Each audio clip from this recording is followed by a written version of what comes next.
নমস্কার। আজকে অনেকদিন পর তোমাদের সকলের সাথে আবার দেখা হচ্ছে। আশা করি তোমরা সকলে খুব ভালো আছো, আনন্দে আছো। ইংরাজি নতুন বছরে তোমাদের সকলকে অনেক অনেক শুভেচ্ছা, অভিনন্দন। বড়দের আমার প্রণাম, ছোটদের আমার ভালোবাসা। ঠাকুরের কাছে প্রার্থনা করি এই নতুন বছর তোমাদের সকলের জন্য খুব ভালো হোক, শুভ হোক। সকলে নিজেদের শরীরের খেয়াল রেখো, ভালো থেকো, নিজেরাও ভালো থেকো, আশেপাশে সকলকে ভালো রেখো। এই বছরটা সত্যিই খুব স্পেশাল আমাদের সকলের কাছে। কারণ যারা যারা আমরা জীবিত আছি, যারা যারা আমরা শরীরে আছি, বিভিন্ন বয়সটা ম্যাটার করে না।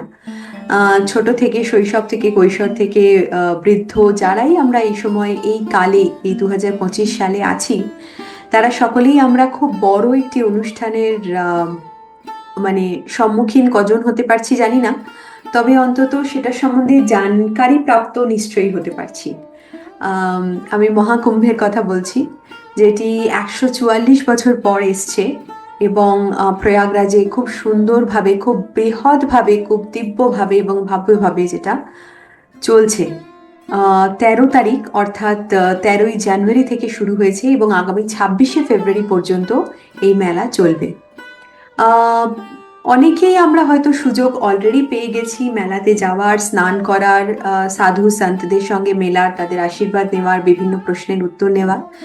অনেকে হয়তো এখনো পাইনি, তারা চেষ্টা করছি। অনেকে হয়তো পাবো বা পাবো না। যেরকমই যাই হোক, যেহেতু এই জিনিসটা এরকম একটা যজ্ঞই বলা যেতে পারে, একটা আধ্যাত্মিক যজ্ঞ যেটা আমাদের দেশের মাটিতে হচ্ছে, সেটিকে যদি আমরা শারীরিকভাবে সেখানে উপস্থিত থাকছি বা না থাকছি, সেটা বিভিন্ন অবস্থার উপর ডিপেন্ড করে। টিকিট পাওয়া, সেখানে যাওয়া, একা যাওয়া, দোকা যাওয়া, অতটা ভিড়, কতটা মানুষ, সেটাকে অনেক মানুষের সেটাতে অসুবিধা থাকতে পারে, শারীরিক অসুবিধা থাকতে পারে। তবে এটা যেন আমরা কোনো সময় মনে না করি যে যেহেতু আমি শারীরিকভাবে সেখানে উপস্থিত নেই, তার মানে আমার তো সেই পুণ্যটা হলো না, বা আমি হয়তো সেই যে সুন্দর বা দিব্য যে ভব্য যে জিনিসটা হচ্ছে সেটার হয়তো সাক্ষী হতে পারলাম না। কোনো মতেই না। তার একটা জিনিস তো হচ্ছে, প্রথমত তো আজকালকার দিনে মিডিয়ার সুযোগে আমরা সবকিছু দেখতে পাই, সবকিছু জানতে পারি, যেরম যেরম হচ্ছে সেই সময় সেইরম ভাবেই আমরা জানতে পারি। আর সেকেন্ড জিনিস হচ্ছে, যখন দেশের মাটিতে, মানে আমাদের আম, থেকে খুব বেশি দূরে না, যে যেখানেই থাকি, সেই জায়গাতে আমাদের যে বৃহৎ ভারত ভূখণ্ড, সেখানে যেরকম এরকম একটা ঘটনা যখন হচ্ছে, তার মানে সব জায়গাতেই সেই ভাইব্রেশন ছড়িয়ে পড়বে এবং আমাদের সকলেরই আধ্যাত্মিক যে উন্নতি, সেটা অবশ্যই বেশি থেকে বেশিতম হবে। তবে এটা কিছুটা ডিপেন্ড করে কিভাবে সেই সুযোগের সদ্ব্যবহার আমরা নিজেরা করতে পারছি। তাই সকলের এবছর অন্তত এই সময়কালটা, যে সময়টা কুম্ভ মেলা চলছে, ইষ্ট নাম জপ করা, ধ্যান করা, বেশি বেশি সময় আধ্যাত্মিক চেতনাতে নিজের মনকে সংযোগ করা, এগুলো কিন্তু খুব দরকার। কারণ তাতে করেই আমরা কিন্তু শারীরিকভাবে সেখানে উপস্থিত না হতে পারলেও সেই কুম্ভের যে এসেন্সটা, সেটাকে কিন্তু আমরা বাড়ি বসেও ফিল করতে পারি, বা বাড়ি বসেও সেটা লাভ নিতে পারি। এবং সেটা কিভাবে আমরা নিতে পারি সেটা আমাদের চেষ্টা করা দরকার। আদার দেন দুঃখ করা যে আরে সবাই গেল, আমি যেতে পারলাম না, সেই নিয়ে মনে একটা কষ্ট, না, কখনোই সেটা করা উচিত না। না যেতে পারার অনেক রকমের কারণ থাকতে পারে। সেটাকে নিয়ে না ভেবে সেই সময়টা কিভাবে ভালোভাবে সেই জিনিসটা নিয়ে ভাবা এবং সেই জিনিসটা নিয়ে সেটার সদ্ব্যবহার কিভাবে করতে পারবো, সেটা আমাদের চেষ্টা করা উচিত।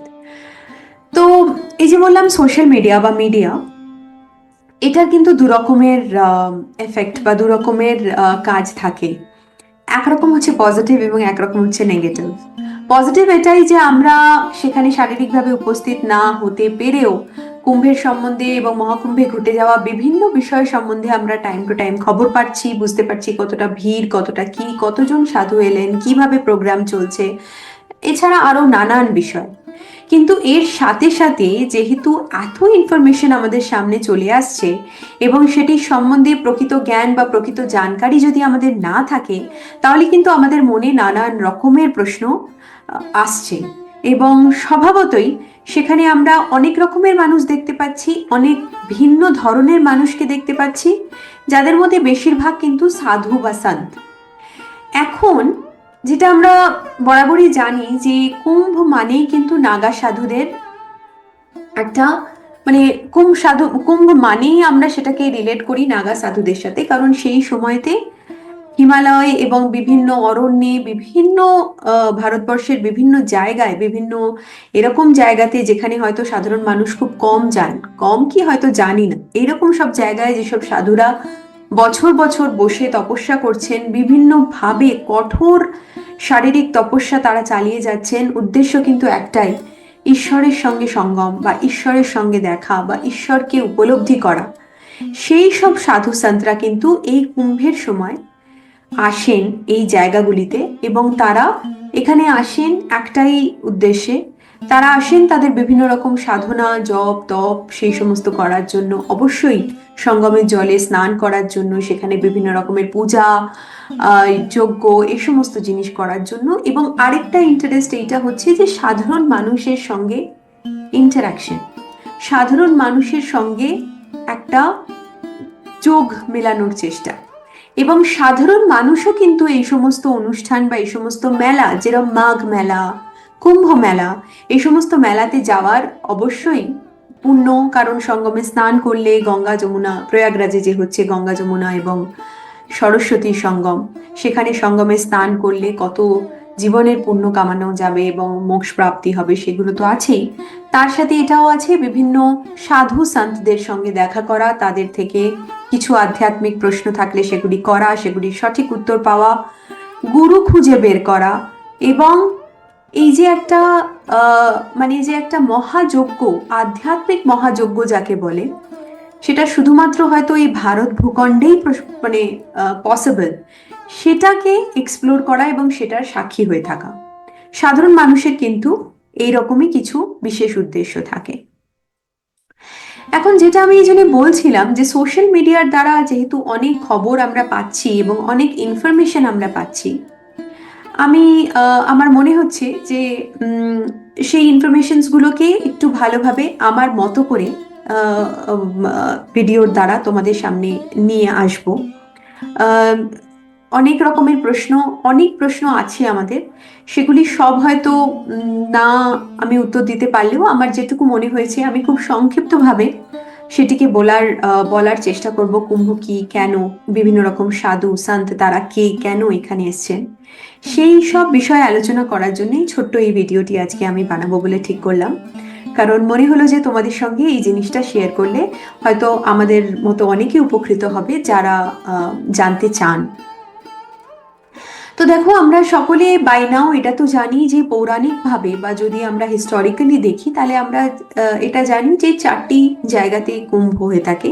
এবং সমুদ্র মন্থনের সময় যখন অসুররা এবং দেবতারা অমৃত নিয়ে তারা ভাগাভাগি করছিলেন, এবং যে সমুদ্র মন্থনের সময় যে অমৃত বেরোয় এবং সেই অমৃত নিয়ে যখন তারা কাড়াকাড়ি করছিলেন, সেই রকম সময় যে ছলকে ছই মানে কুম্ভ থেকে যেটা যে অমৃতর যে কলসিটা ছিল সেখান থেকে ফোঁটা ফোঁটা বিন্দু ছিলকে গিয়ে যে যে 4টি জায়গাতে পড়েছে, সেই সব 4টি জায়গাতেই কুম্ভ মেলা উদযাপিত হয় আমাদের দেশে, যার মধ্যে প্রয়াগরাজ আছে, হরিদ্বার আছে, নাসিক আছে, উজ্জয়ন আছে, এই 4টি জায়গা। এখন মূলত আমরা কি দেখতে পাই যে 12 বছর অন্তর একবার করে মেলা হয়, কুম্ভ মেলা হয়, প্রধানত প্রয়াগরাজ, প্রয়াগরাজ, উজ্জয়ন, নাসিক আর হরিদ্বার, এই 4টি জায়গাতে। এবার 6 বছর অন্তর আবার অর্ধ কুম্ভ হয়, যেটা কিন্তু শুধুমাত্র প্রয়াগরাজে হয়ে থাকে। এবার এটার একটা অ্যাস্ট্রোনমিক্যাল সাইডও আছে। বলা হয় যে কুম্ভ মেলার সময় বিশেষ বিশেষ কিছু প্ল্যানেট তারা বিশেষ বিশেষভাবে সূর্যের চারিপাশে যায় এবং কোনো রাশিতে ঢোকে, সেই রকম কারণেই এই কুম্ভ হয়ে থাকে। এবং যেহেতু বিশেষ তিথি এবং বিশেষভাবে নক্ষত্রদের আসা যাওয়া করতে দেখা যায়, সেই জন্যই প্রকৃতভাবে এই সময়কালটি বা এই যে ডিউরেশনটা, কুম্ভের যে কোনো কুম্ভ মেলার যে ডিউরেশনটা, সেটা ভীষণভাবে ইম্পর্টেন্ট হয়ে যায় মানুষের চিন্তন মনন, তাদের শারীরিক সবকিছুর ওপর, যেরকমভাবে, কারণ এটা আমরা জানি যে গ্রহ নক্ষত্র কিভাবে আমাদের মানুষকে তাদের সবকিছুতে ইনফ্লুয়েন্স করে থাকে। তো ঠিক সেই রকম ভাবেই এই সময়কালটা, এই কুম্ভ মেলা যখনই, যে বছর অর্ধকুম্ভ হোক বা পূর্ণকুম্ভ হোক, যেটাই হোক, যখনই হচ্ছে, মনে রাখতে হবে নক্ষত্র এবং গ্রহদের কিন্তু এবার মানে তাদের মধ্যে একটা চেঞ্জেস আসছে, এবং সেই চেঞ্জটা কিন্তু আমাদের ওপরেও আসবে। এবং সেই কারণেই এই সময়গুলোকে স্পিরিচুয়ালি আমাদের খুব অ্যাক্টিভ করে দেয়, বা অ্যাক্টিভ হতে হয় আধ্যাত্মিকভাবে। ইয়া তো আমরা খুব অ্যাক্টিভ হয়ে যাই, ইয়া তো আমাদের হতে হয়। তাই এই সময়কালটা খুব শুভ। সেটা প্রতি 12 বছরে যখন হয় সেটাকে পূর্ণকুম্ভ বলা হয়, এবং যখন 6 বছরে হয় সেটাকে অর্ধকুম্ভ বলা হয়। এবং প্রধানত এই 4টি জায়গাতে হতে দেখা যায়। এবার যেটা এবছর হচ্ছে সেটা হচ্ছে মহাকুম্ভ। এখন মহাকুম্ভ কেন? তার কারণ হচ্ছে এই কুম্ভটি 144 বছর পরে হচ্ছে। এবার এই যে কুম্ভটি, সেটা কিন্তু প্রয়াগরাজে হচ্ছে, যেখানে গঙ্গা, যমুনা, সরস্বতীর মিলন বা সঙ্গম হয়েছে। এর মধ্যে গঙ্গা আর যমুনাকে আমরা সচক্ষে দেখতে পাই, সরস্বতীকে আমরা দেখতে পাই না। সেটা যেরকম ভাবে আমরা জানি যে কথিত আছে যে সেটা নিচে দিয়ে লুকিয়ে বইছে।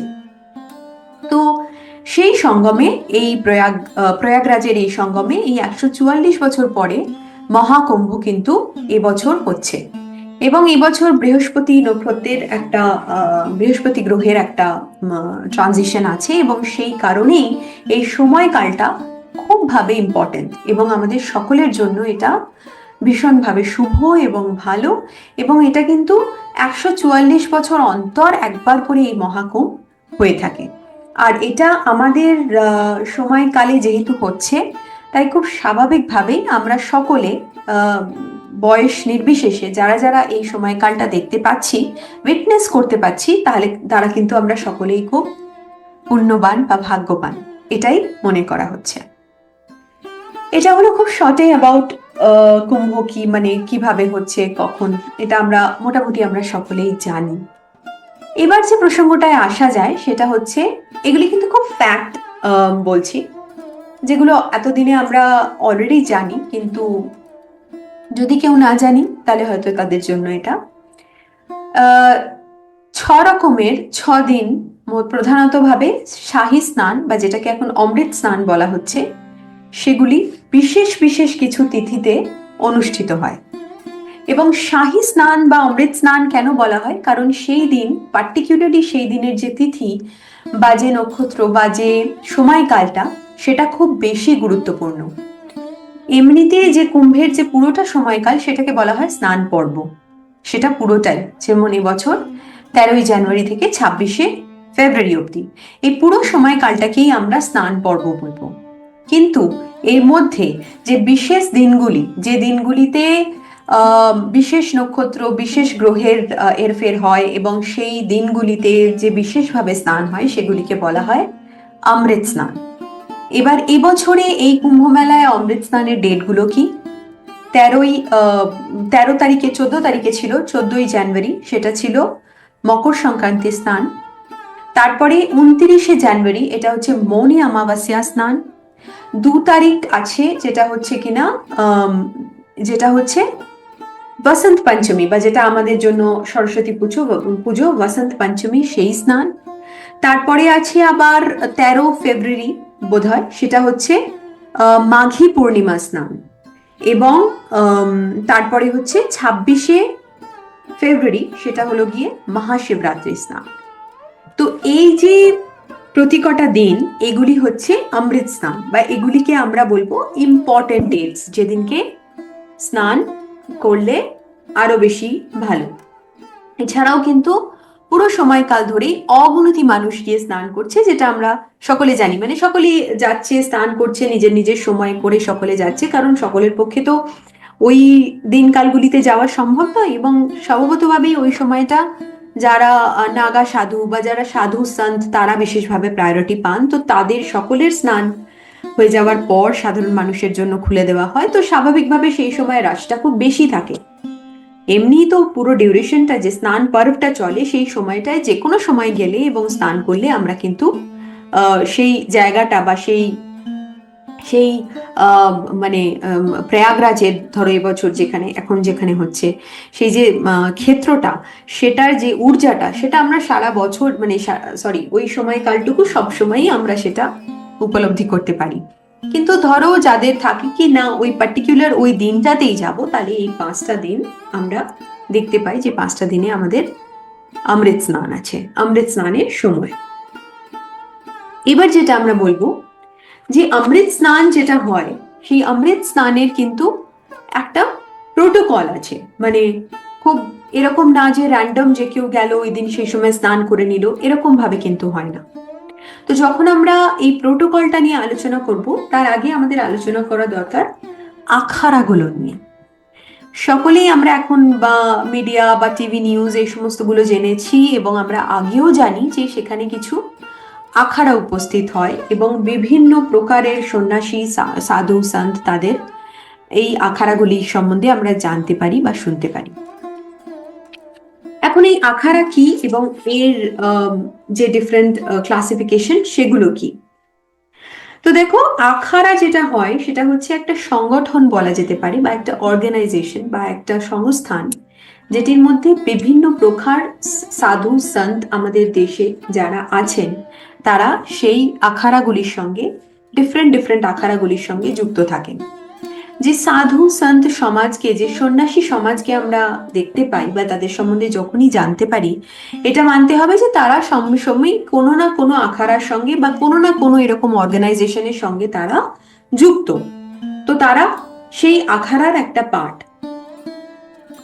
এবার দেখা যেতে পারে এইরকম যে আখাড়া আমাদের পুরো, এবং এদের ম্যানেজ করার জন্য একটা অখিল অখিল পরিষদ আখাড়া অ্যাসোসিয়েশন সেটি আছে। তো মানে যারা এই পুরো আখাড়ার সবকটা অর্গানাইজেশনসকে তারা হেড করে। তো বিভিন্ন প্রকার ভাবে তাদের একটা অর্গানাইজেশনাল স্ট্রাকচার আছে, তাদের একটা প্রোটোকল আছে। তো পুরো পরিষ্কারভাবে সেগুলোকে মেনটেন করা হয় এবং সেগুলো খুব সিস্টেম্যাটিক্যালি মেনটেন করা হয়। আজকে হঠাৎ করে আমি উঠে বললাম যে আমি সাধু হয়ে যাব, এটা কিন্তু সম্ভব নয়। সেটার জন্য একটা প্রপার সিস্টেম আছে।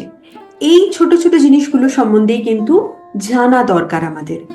আমরা সাধারণতভাবে বলে থাকি না, দুরকম ভাবে। একরকম ভাবে আমাদের প্রশ্ন আসে, হয়তো সংসারে খুব ভাবে সকলে বিরক্ত হয়ে গেছে, আর কিছু করতে পারছে না বলে ব্যাস সব ছেড়ে ছুড়ে দিয়ে আমি চলে যাব, সাধু হয়ে যাব।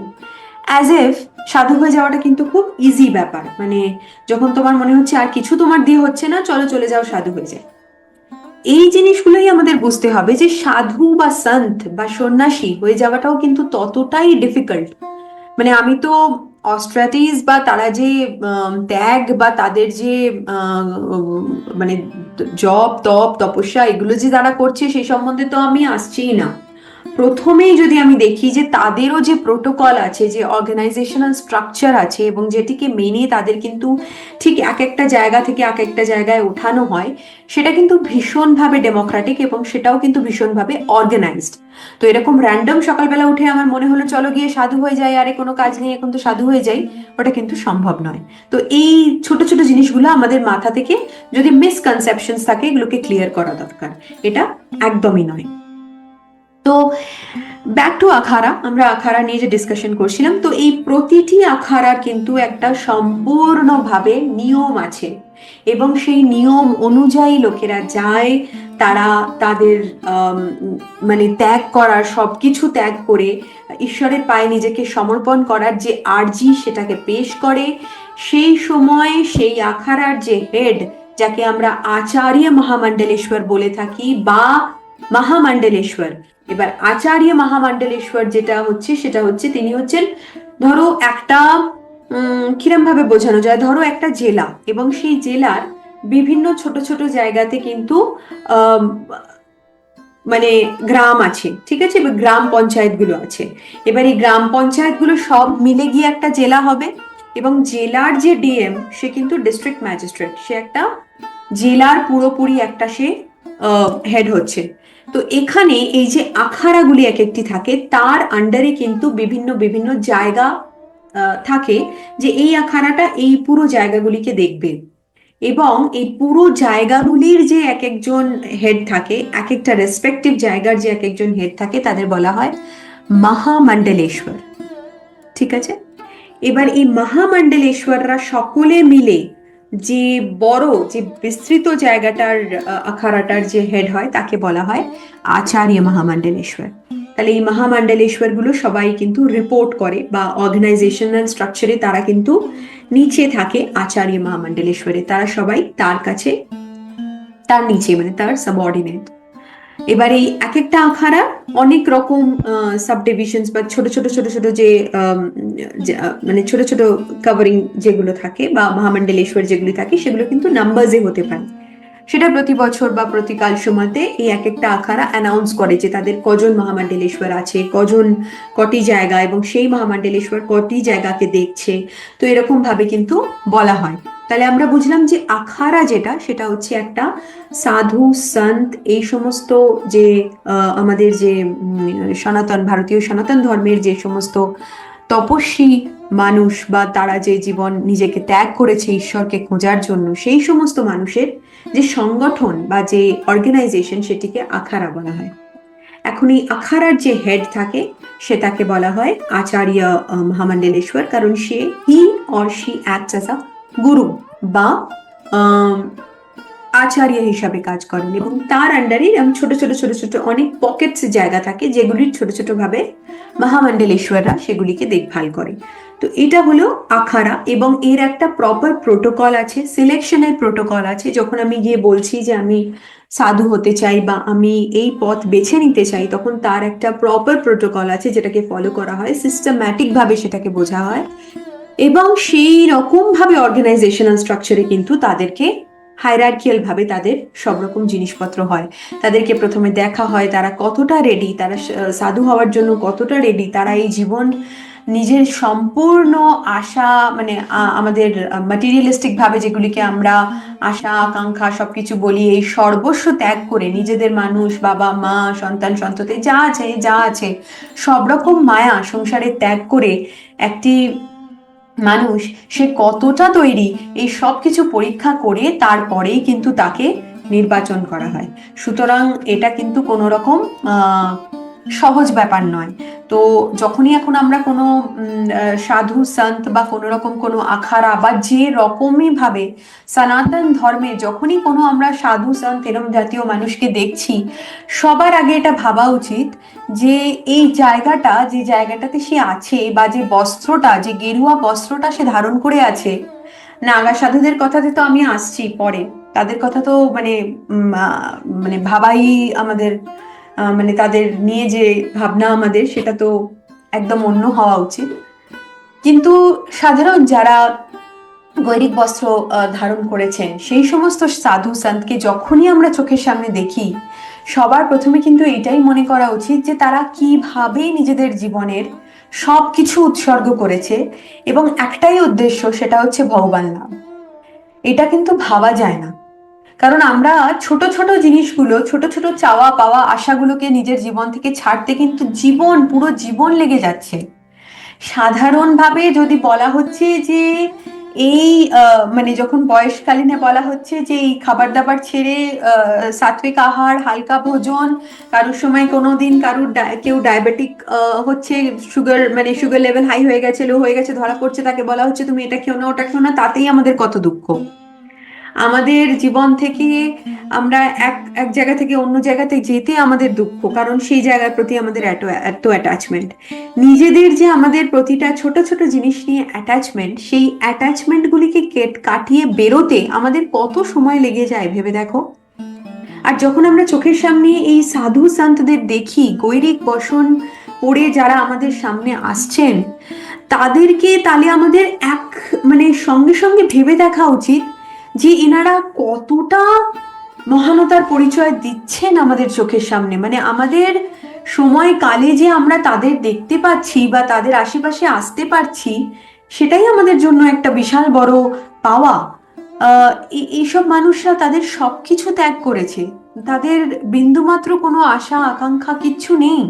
তাহলে এই যে সনাতন, ভারতীয় সনাতন সংস্কৃতিতে যে সাধু সন্ত গৈরিক বস্ত্র ধারণ করে যেসব মানুষরা আছেন, যাদেরকে দেখা বা যাদের সঙ্গ পাওয়ার আমাদের সুযোগ হয়, যেমন ধরো মঠের মহারাজদের সাথে যখন আমরা সুযোগ পাই, তো যখনই দেখা হয় তখনই সঙ্গে সঙ্গে আমাদের এটা মনে করা উচিত যে কতটা ত্যাগের প্রতীক তারা, এবং তারা আমাদের চোখের সামনে আছে। সুতরাং তাদেরকে দেখে তাদের সম্বন্ধে বিভিন্ন রকম প্রশ্ন আসার আগেই সর্বপ্রথম এটা মনে মনে আসা উচিত যে এতটা ত্যাগ করা কি বাস্তবে সম্ভব? যখন আমাদের মনে এই প্রশ্ন আসে, তখন আমাদের এনাদের কথা ভাবা উচিত যে যদি আমরা চাই এবং যদি আমাদের আকুতি বা যদি আমাদের ব্যাকুলতা এতটা হয়, তবে সত্যিই সম্ভব। কারণ তবেই এই এত লাখ লাখ সাধু যাদের আমরা এই মহাকুম্ভ মেলাতে বা কুম্ভ মেলাতে দেখতে পাই, বা আমাদের আশেপাশে আশ্রম মঠ বিভিন্ন অর্গানাইজেশনসে দেখতে পাই, তারা কিন্তু তাহলে থাকতেন না, বা তারা তাহলে মানে তাদের সিস্টেম যেটা সেটা কিন্তু চলতো না। তাহলে সত্যি এই ডিট্যাচমেন্ট কিন্তু এক পয়েন্টে সম্ভব, কিছু মানুষের জন্য অন্তত সম্ভব। শেখারটা আমাদের কি আছে যে তারা সেটা কিভাবে করছে। তো ব্যাক টু আখাড়া কেন এই সম্বন্ধে বলতে চাইছি, কারণ দেখো নানান ভাবে এখন নানান জায়গায় ওই যে আবার বারবার বলতে হয় সোশ্যাল মিডিয়ার কথা, বিভিন্ন জায়গায় এইরকম সাধু সন্তদের নিয়ে অনেক রকম অনেক কিছু আমাদের দেখানো হচ্ছে, যেগুলি ধরো আমাদের আহ দেখার কথা নয় বা জানার কথা নয়। তো এই বিষয়ে আমি ছোট্ট করে একটাই কথা বলতে পারি, দেখো খারাপ ভালো সব জায়গাতে থাকে, মিশিয়ে আছে, সর্বত্র মিশিয়ে আছে। কলিযুগে আমরা আছি, এখানে সবকিছু আমার সাথে যেরকম ভালো হচ্ছে, আমার সাথে সেরকম খারাপও হতে পারে। ভগবান বা ঈশ্বরের কাছে প্রার্থনা করা যে সে আমাকে সেই বিবেকটা বা বুদ্ধিটা দিন বা দিয়েছেন, যেটি করে কিন্তু আমি বুঝতে পারি কোনটি ভালো এবং কোনটি খারাপ। যদি আমি সেটি না বুঝতে পারছি, তাহলে অন্য মানুষটি বা অন্য পরিস্থিতির কিন্তু ভুল নয়, ভুলটি আমার নিজের। কারণ আমি যদি এইটুকু নিজের বুদ্ধি বা বিবেক প্রয়োগ করে বুঝতে না পারি যে কোনটি ভুল কোনটি ঠিক, তাহলে সেটা আমার মিস্টেক, আমার ভুল। তাহলে আমার মনে হয় কি, যে এইরকম যখন সংবাদগুলি আসে, চেষ্টা করা যাক কিভাবে সেই যেগুলি যেগুলি খারাপ বা যেগুলি শুনতে আমার ভাল লাগছে না, সেগুলিকে সাইড করে দেওয়া। সেগুলি শুনে বিশেষ লাভ হবে না, তো সেগুলিকে সাইড করে দেওয়া, এবং এরকম ভাবে বিচার করা যে এর মধ্যেও কিন্তু অনেক নিউজ আসছে বা অনেক রকমারি খবর আমরা পাচ্ছি, যেগুলি কিন্তু সেই মহানতার পরিচয় দেয় যে মহানতার সম্বন্ধে আমি একটু আগে বলছিলাম। তাহলে সেই রকম বা আমরা যখন যারা কুম্ভে যাচ্ছি বা যারা সেই সুযোগ পাচ্ছি, আমাদেরও সবসময় মাথায় এটাই রাখা উচিত যে গিয়ে এরকম মানুষদের খোঁজা, এরকম সাধু সন্তদের খোঁজা বা এরকম মহান ব্যক্তিদের খোঁজা, যাদের থেকে কিন্তু আমরা কিছু শিখতে পারি বা কিছু জানতে পারি। ওই আনওয়ান্টেড জিনিসগুলোকে আমরা যদি বাদ দিই, তাহলে কিন্তু খুব একটা কিছু ডিফারেন্স লাইফে এসে যাবে না। তো সেটাকে বাদ দেওয়া যেতে পারে, যেটা ভালো, যেটা সুন্দর, যেটা সুস্থ, সেটাকে নেওয়ার চেষ্টা করব। তাই জন্যই আমি বলছি, কারণ ভারতে সনাতন ধর্ম বিশাল, বৃহৎ, ভাবার অধীন কত রকমের মানুষ, কত রকমের পন্থ, কত রকমারি জিনিসপত্র এখানে ঘটতে পারে। তাই যখনই এরকম কিছু জিনিসের সামনাসামনি হচ্ছি, চেষ্টা করব নিজের মাথার নিজের ভাবনাটা চিন্তাটাকে খুব বৃহৎ রাখতে, এবং একটা নিয়ে কিছু ভাবার আগে, মনে কোনো প্রশ্ন তোলার আগে সবসময় এটা ভাববো যে এই যে বস্ত্রটা সে ধারণ করেছে, তার কিন্তু পেছনে একটা বিশাল হিস্ট্রি আছে, যেটা কিন্তু ত্যাগ, ডিট্যাচমেন্ট, আরো অনেক কিছু স্যাক্রিফাইস নিয়ে আসছে। তো সেই জিনিসগুলি মাথায় রেখে তবে আমরা যারা কুম্ভে যাচ্ছি, যারা যাচ্ছি না, বাড়িতে বসে দেখছি, তারা সেগুলি সবসময় মাথায় রাখার চেষ্টা করব। এবার আবার আমি যদি আখাড়ার সম্বন্ধে কথা বলি, তাহলে আমাদের ভারতবর্ষে 13টা মেন আখাড়া আমরা দেখতে পাই, এবং কথিত এটাও আছে যে অষ্টম শতকে যখন শঙ্করাচার্য বুঝেছিলেন যে আমাদের হিন্দু ধর্মের ওপরে এক মানে আঘাত আসছে, তখন তিনি এই কুম্ভ মেলার প্রচলন করেন, এবং তারই আন্ডারে কিন্তু এই আখাড়াগুলিও তৈরি হয়ে ওঠে। এটা আখাড়াগুলি সব তৈরি হয়। তাই প্রধানত দেখতে পাওয়া যায় যে আখাড়াগুলি যে হয়, তারা কিন্তু সব শৈব উপাসক, তারা শিবের উপাসনা করে থাকেন, মহাদেবের উপাসনা করে থাকেন। এবং এরকম 13টি প্রধান আখাড়া আছে। তবে এটার মানে এটা একদমই নয় যে তারা সকলেই শৈব, তাদের মধ্যে বৈষ্ণব সাধুও আছেন এবং বৈষ্ণব আখাড়াও আছে। এবং শিখ যারা, তাদের আখাড়াও কিন্তু এখানে আছে। তো আমি কিছু নাম বলার চেষ্টা করছি, যেটি শৈব আখাড়া, যেরকম ধরো জুনা আখাড়া, নিরঞ্জনী আখাড়া, মহানির্বাণী আখাড়া, আটাল আখাড়া, অগ্নি আখাড়া, এরা ডিফারেন্ট ডিফারেন্ট আখাড়া। এর মধ্যে সব থেকে বৃহৎ হচ্ছে জুনা আখাড়া, এবং তারা মহাদেবেরই উপাসক। এদের আন্ডারে যে সাধুরা আছে, সন্তরা যারা আছেন, এই আখাড়াতে যারা আছেন, তারা সকলেই মহাদেবের উপাসক। এরকম আবার বৈষ্ণব আখাড়া আছে, যারা কিন্তু ভগবান বিষ্ণুর উপাসক, এবং তারা মূলত ভক্তি যে পাথটা বা ডিভোশন যে পাথটা, ভজন কীর্তন এই সমস্ত জিনিসপত্র করেন, এবং তারা যেহেতু তারা ভগবান বিষ্ণু বা কৃষ্ণের উপাসক, সেই জন্য তারা সেই পথটাই তারা বেছে নিয়েছেন। তার মধ্যে হচ্ছে শ্রী নির্বাণী আখাড়া, নির্মোহী আখাড়া, দিগম্বর আখাড়া, এরা সকলে হচ্ছে বৈষ্ণব আখাড়া। এদের মধ্যে যদি যাই আমরা, তাদের মধ্যে যে অ্যাক্টিভিটিস গুলো আমরা দেখতে পাবো, সেগুলি মেনলি হচ্ছে ভজন কীর্তন, ঈশ্বরের নাম গান করা, তার যে গুণগান সেগুলি করা, এবং ভক্তিতে নিজেদের সময়টা কাটানো। সেরম ভাবেই যে শৈব আখাড়া যেগুলি আমি বলছিলাম, জুনা, নিরঞ্জনী, এইগুলিতে যখন আমরা দেখতে পাবো, সেখানে মূলত শিবের উপাসনা করা হয়, এবং সেই আখাড়াগুলিতে আমরা কিন্তু পেন্যান্স, মানে যেটা ধরো তারা জপ তপ, কারণ তারা ডিট্যাচমেন্টে বিলিভ করে, যেহেতু তারা শিবের উপাসনা করে, তাই তারা ডিট্যাচমেন্টে বিলিভ করে, তারা ডিট্যাচ হতে চায় সংসার থেকে। তাই জন্য তারা বিভিন্ন প্রকার নিজের শরীরের উপর কষ্ট দিয়ে বিভিন্ন প্রকার তারা শরীরের ওপরে যাওয়া, যে ত্রিগুণাতীত হওয়া, মানে তিনটে গুণের ওপরে যাওয়ার যে চেষ্টা, সেটা তারা সকলে সারাক্ষণ করে যায়। এবং দেখলে খুব অবাক হয়ে যাওয়া যায়, সাধারণ মানুষের জন্য এগুলি এমন দেখার বিষয়, যেগুলি দেখার জন্য কুম্ভ মেলাতে মানুষদের যাওয়া দরকার এবং যাওয়া উচিত, যে কিভাবে এই যে মানে পঞ্চতত্ত্বের বানানো যে শরীর, সেই নিয়ে যে সারাক্ষণ আমরা চিন্তিত, কিছু মানুষ সেম টাইম এই দুনিয়াতে, এই ভারতবর্ষেই সেই শরীরকে কিভাবে পুরোপুরিভাবে নেগলেক্ট করে, মানে ইগনোর করে, তারা কিন্তু একটা উদ্দেশ্যের জন্য নিজেদের সময় ব্যতীত করছেন, সেটা হচ্ছেন ঈশ্বরের সঙ্গে সঙ্গম বা ঈশ্বরের রিয়েলাইজেশন। তো এইগুলোই কিন্তু শেখার জিনিস আমাদের, ঠিক?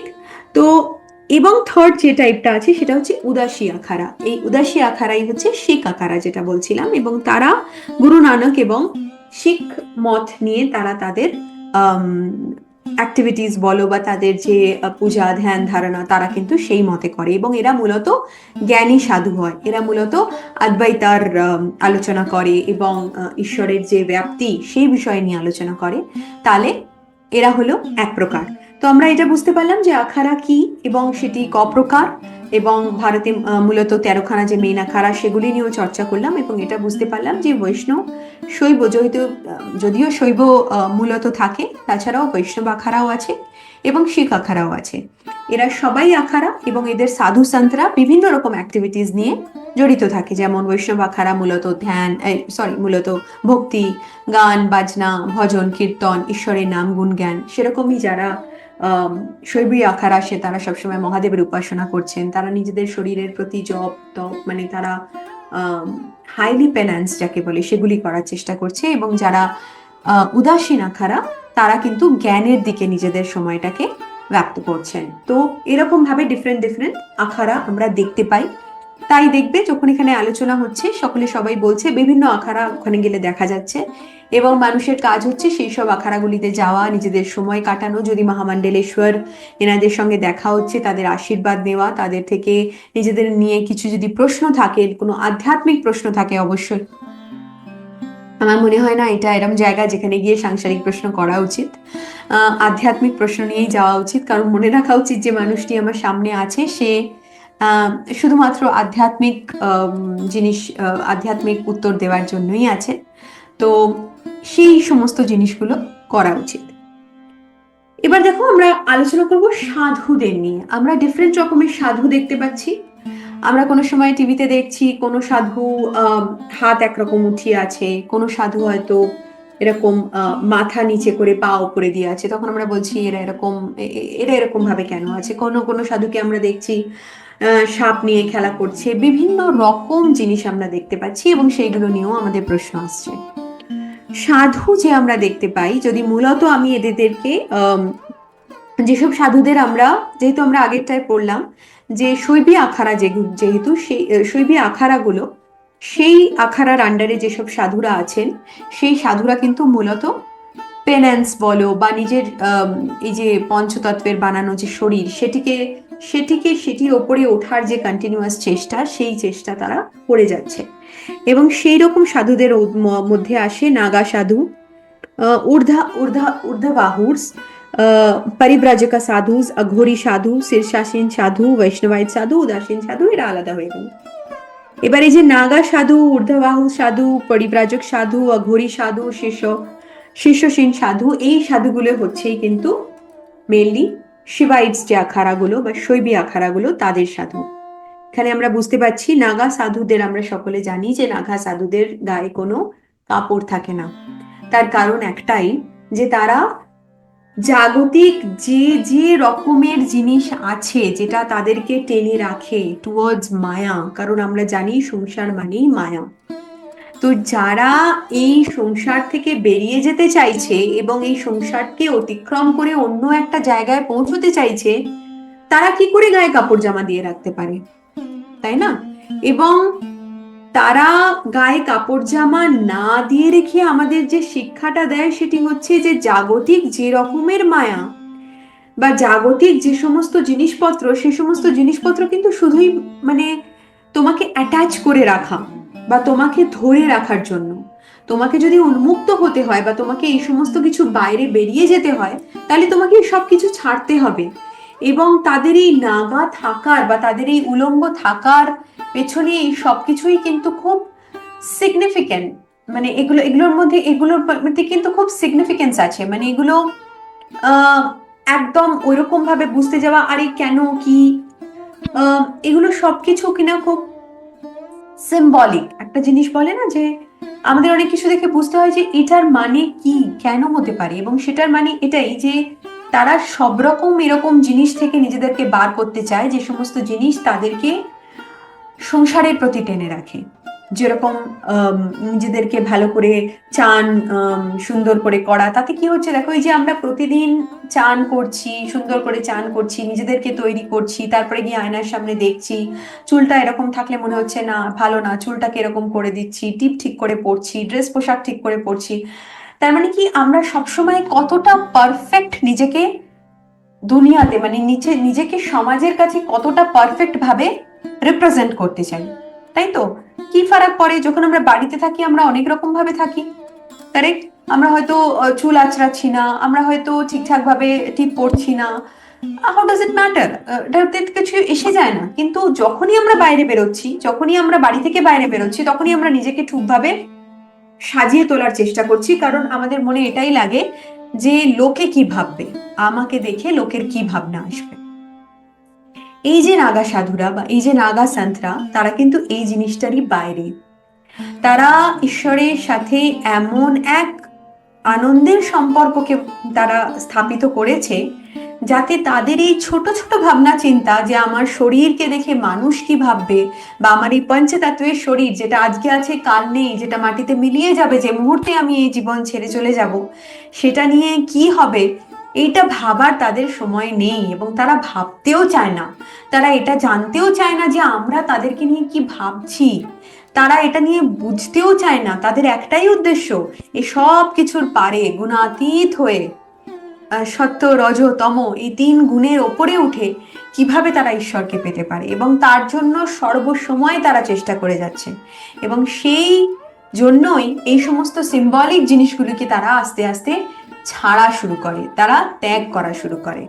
তো এই হচ্ছে নাগা সাধু। এবং নাগা সাধুদের যে ধরনের রোল আমাদের হিস্ট্রিতে আছে, শুধুমাত্র কিন্তু তারা আধ্যাত্মিক রোল প্লে করছে তা নয়, তারা কিন্তু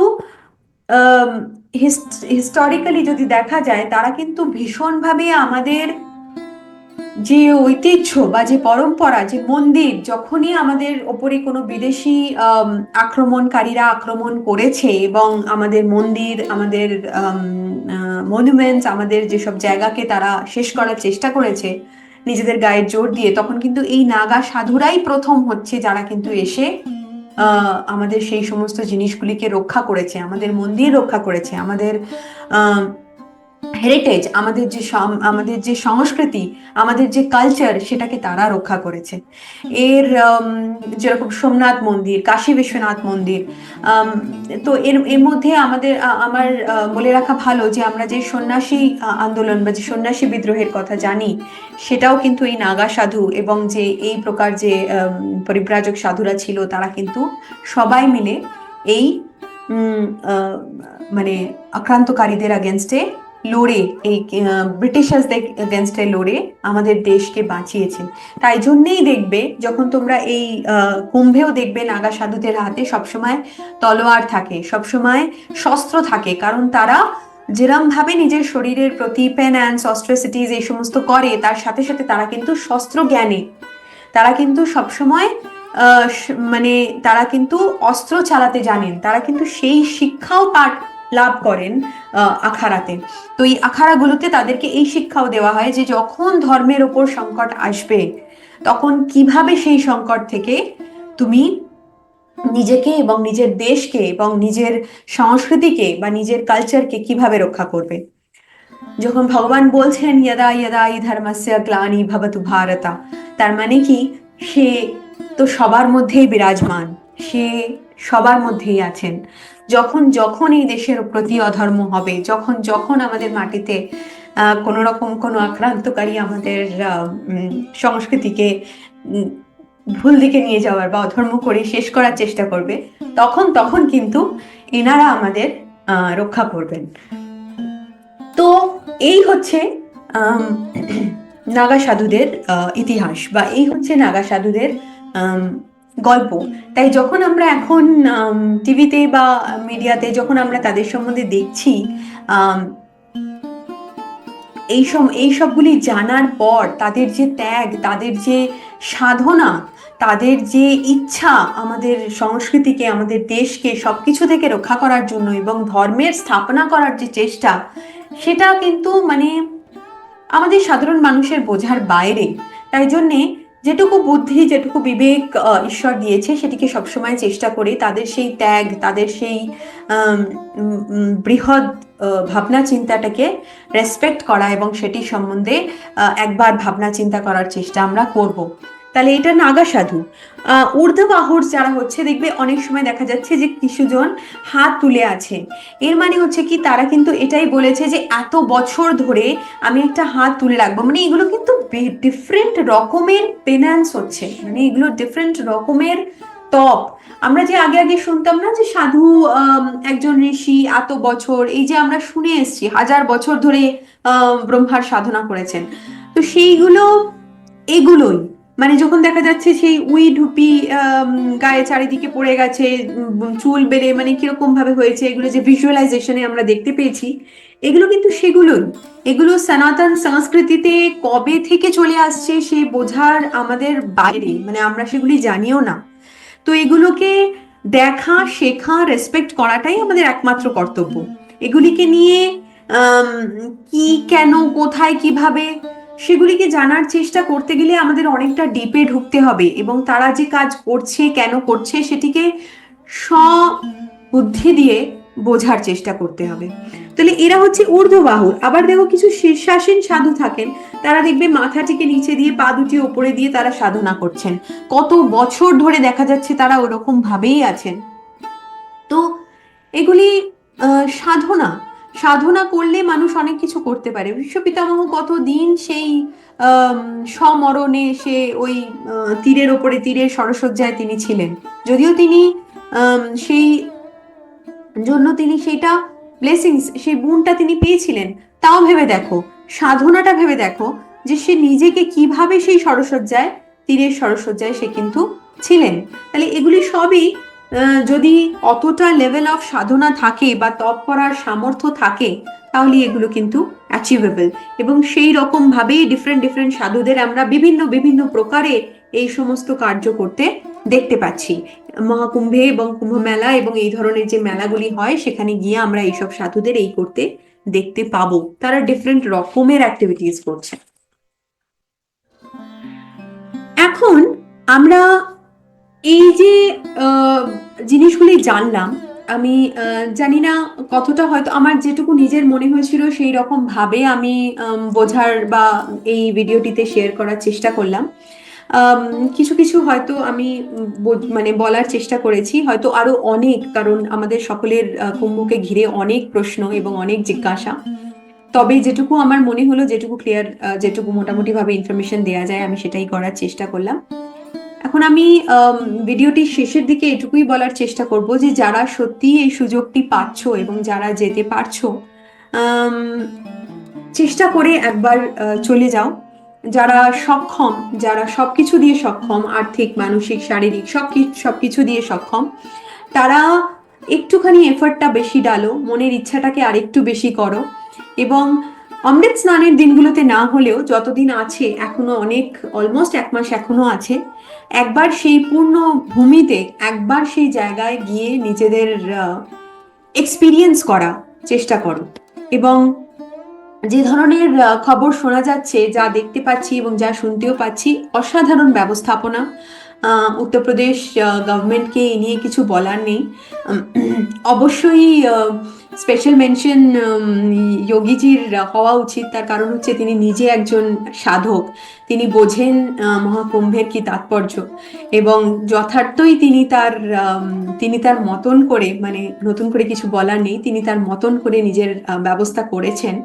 এবং সেটা আমাদের সকলের কিন্তু, এটা একটা আধ্যাত্মিক ভাবেও যেরকম দেখার জিনিস, একটা ইনসিডেন্ট হিসাবেও দেখার জিনিস। তার কারণ এইরকম একটি জায়গাতে এত মানুষ, মোর দ্যান 40 কারোর লোক আসছেন, চান করছেন, তারা যাচ্ছেন, এবং এত সুন্দর ব্যবস্থাপনা, এত সুন্দরভাবে ক্রাউড ম্যানেজমেন্ট, এই সব কিছু জিনিস কিন্তু আমাদের দেখার, শেখার এবং নিজেদেরকে খুব গর্বান্বিত মনে করার জায়গা।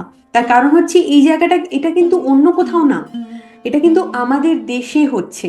এবং ভারতীয় হিসাবে প্রতিটা মানুষের মানে বয়স, ইরেসপেক্টিভ অফ এজ, শিশু থেকে শুরু করে আবার বৃদ্ধ বনিতা যে আছে, সকলের এটা এটা নিয়ে বিশালভাবে আহ গৌরবান্বিত বা প্রাউড ফিল হওয়া উচিত। এবং সেটা হয়তো আমাদের হচ্ছে।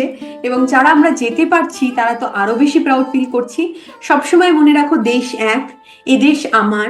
তো এ দেশের যেখানেই, যে প্রান্তেই এরকম কিছু ঘটনা ঘটছে, সেটার মানে এটা আমার, এটা আমার জায়গাতে হচ্ছে, আমার দেশে হচ্ছে। এবং বিদেশ থেকে, নানান জায়গা থেকে, কত 80-র বেশি দেশ থেকে লোকেরা এসেছে শুধুমাত্র উইটনেস করতে। দেখো, তারা তো এটার আধ্যাত্মিক ইম্পর্টেন্সটা এতটা বোঝে না, তারা আমাদের পুরাণ, আমাদের বেদ পড়েনি এত, তারা জানে না।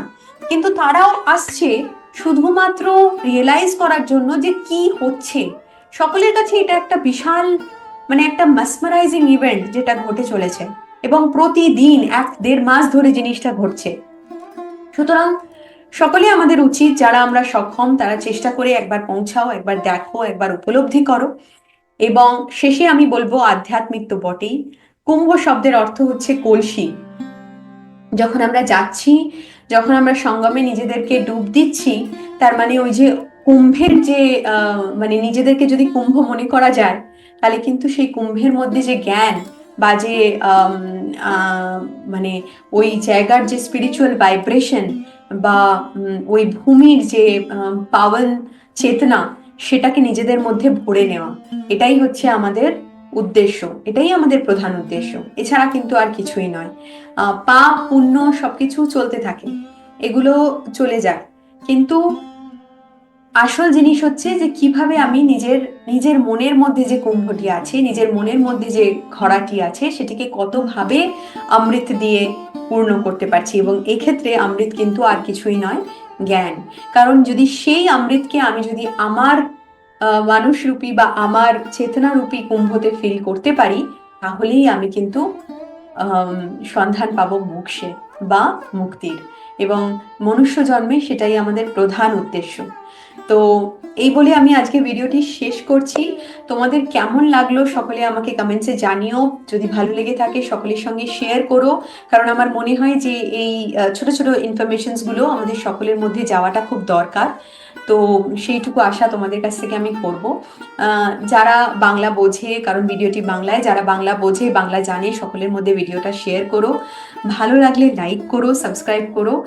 আর যদি পারো, আবারও বলছি, একবার চলে যাও কুম্ভে, একবার পা রেখে নিজেকে ধন্য করো, নিজের বাড়ির যাকে আশেপাশে যাকে পারবে তাকে নিয়ে যাও, আর সকলকে সবসময় প্রেরণা দাও যাতে তারা যায়।